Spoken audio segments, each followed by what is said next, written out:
Everybody, welcome back to my channel, or welcome to my channel if this is the first video that you're watching with me. In today's lesson, we're going to explore one of the most important aspects of Italian grammar. What am I talking about? I'm talking about the horrible prepositions. Specifically, we're going to be looking at two types, the preposizioni semplici and preposizioni articolate, so the simple ones and the articulated ones. By the end of this video lesson, you will be able to understand when to use one and when to use the other, because I will give you some easy examples to follow. And I'm going to be sharing with you a grammar mistake that is very common in Italy, especially in northern Italy, so where I specifically live. And this is a mistake that lots of people make, and I'm going to be sharing it with you so that you will no longer make it. And so stay tuned and you will find out what the horrible mistake that we Italians make all the time is. So what are preposizioni semplici, the simple prepositions? In Italian, preposizioni semplici are, let's say, the basic prepositions.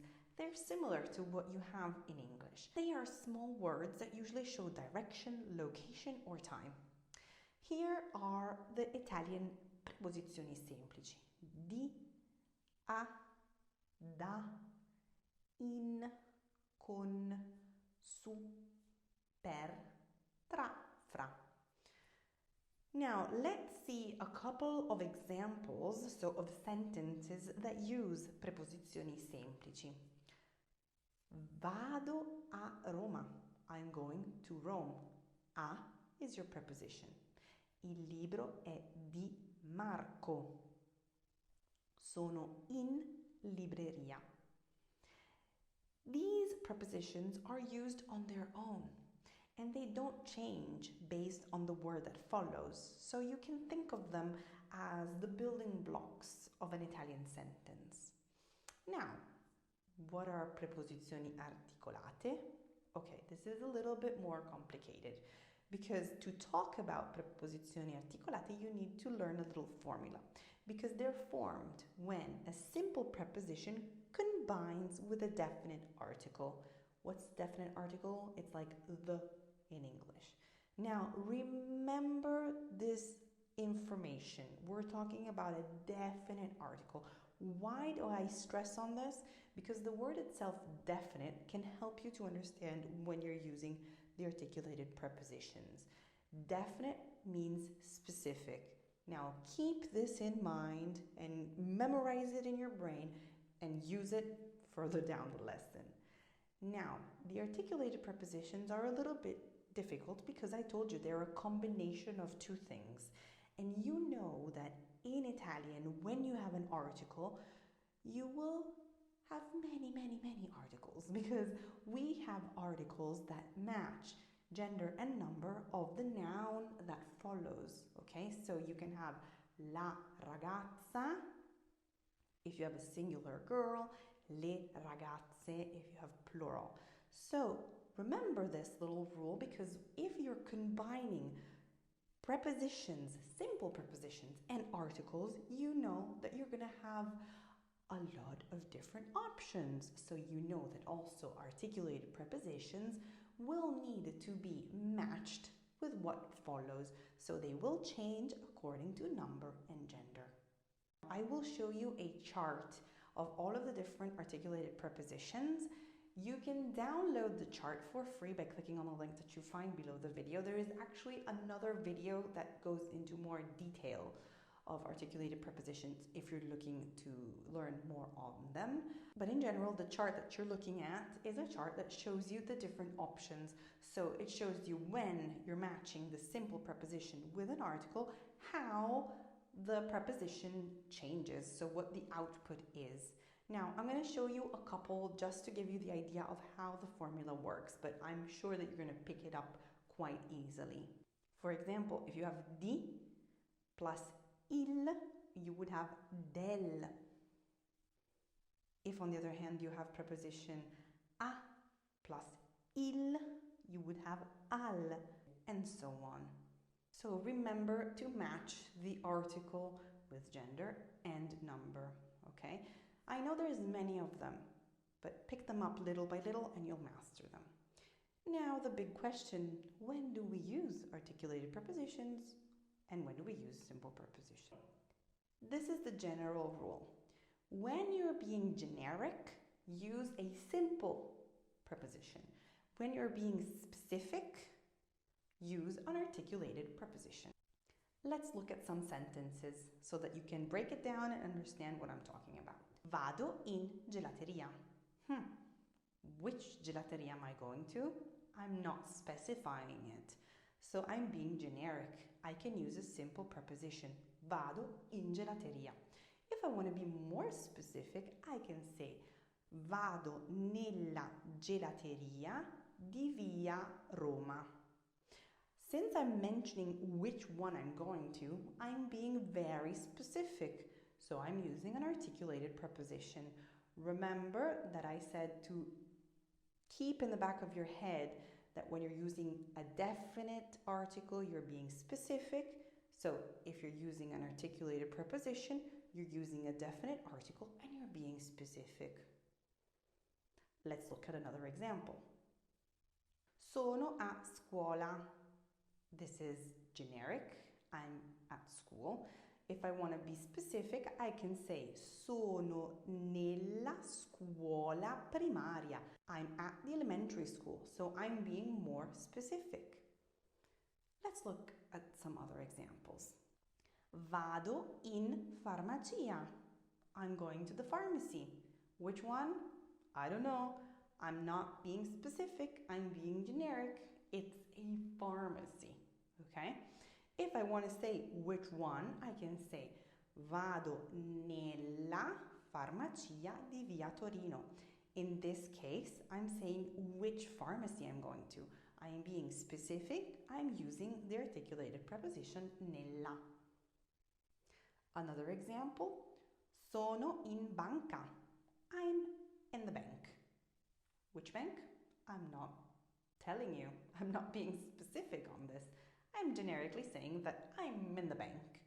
If you're going to be specific, you use an articulated preposition. Sono nella banca di Corso Sempione. So I'm giving you the address. I'm being specific. I'm using an articulated preposition. Now, take note that there are some exceptions to this, otherwise Italian would not be fun, right? So I suggest that you learn them right now. These are common nouns of the Italian language that do not follow this rule. We're talking about words like cinema, parco, stadio, supermercato, liceo, ristorante. These words have sort of picked up the articulated preposition and made it theirs.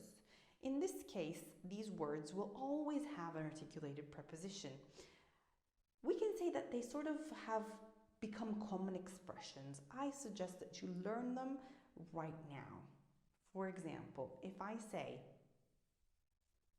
vado al parco Bassetti, so I'm using al, an articulated preposition. I'm giving you the place where I'm going and I'm being very specific. I'm telling you the name of the park where I'm going. So this makes all sense, but I can also say vado al parco. So with parco, you will use the articulated preposition. You will never say vado a parco. No, doesn't make sense. Vado in parco. No. Always use an articulated preposition. So, vado al parco Bassetti or vado al parco. Let's look at some other examples just like this. I'll give you both options, okay? The one that's specific and the one that's generic. Andiamo al cinema in centro. In this case, you're being specific, but I can also say andiamo al cinema when you're being more generic, but you're still using an articulated preposition. Same thing with sono al supermercato vicino a casa and sono al supermercato. Mangiamo al ristorante messicano. And I will say mangiamo al ristorante. So as you see, even when they are not specific, they still use an articulated preposition. So my suggestion, learn the ones that I showed you, insert them into sentences and make them yours. The more you say them, the more they will be your common language. In this case, just learn them as you see them. Now, what about when you have names of people? So names like Julia, like Peter, like Rita, like James, okay? Common names of people. What happens?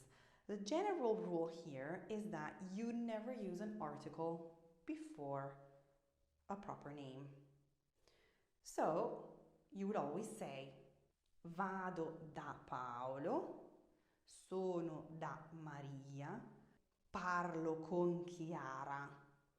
Since you do not have the opportunity of inserting an article, you know that with names of people, you will always use the simple prepositions.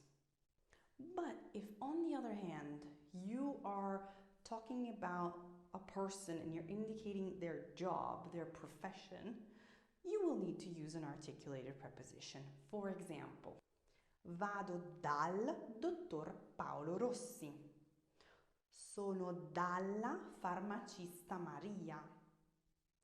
Parlo con il meccanico Fabrizio. Not focusing on the name, but you're focusing on what they do, their job, their profession, okay? Now, remember that I told you that you never ever use an article before a person's name? Well, let me share with you a very common mistake that the Italians in northern Italy, specifically more the people of Lombardy, I would say the people of Milan, do all the time. So the rule is never ever use an article before a name. But if you come to Milan or the northern of Italy, you will hear people saying il Mario, la Paola, il Federico. So this is a huge mistake that Italians here say all the time. I'm probably also guilty of this sometimes, but it's like normal colloquial language for us. So instead of saying Giulia è a scuola, you would hear people saying la Giulia è a scuola, or Mario gioca a calcio, il Mario gioca a calcio, la Luisa ama leggere. Okay, it's a big no-no, but it's something that I think it's funny and that could confuse you, because if you come here, you'd be like, wait a minute, Julia told me that I do not need to use an article, and all of these people are using it all the time. So be aware that the bad Italians of the north, like me, will use an article before the name of people. It's wrong. Luckily, usually they only say it orally, so colloquially, and they will never write it, so it's never going to be informal speech. Nevertheless, I find it quite funny, and you will hear it really all the time. So do not make the mistake, and if you come to northern Italy, listen, because it's very, very common. You will hear a lot of us saying this all the time. I really hope that this video helped you to understand better when you're using preposizioni semplici and preposizioni articolate. I will link more videos on prepositions here below, and I will see you next week. Un bacione, a presto. Ciao!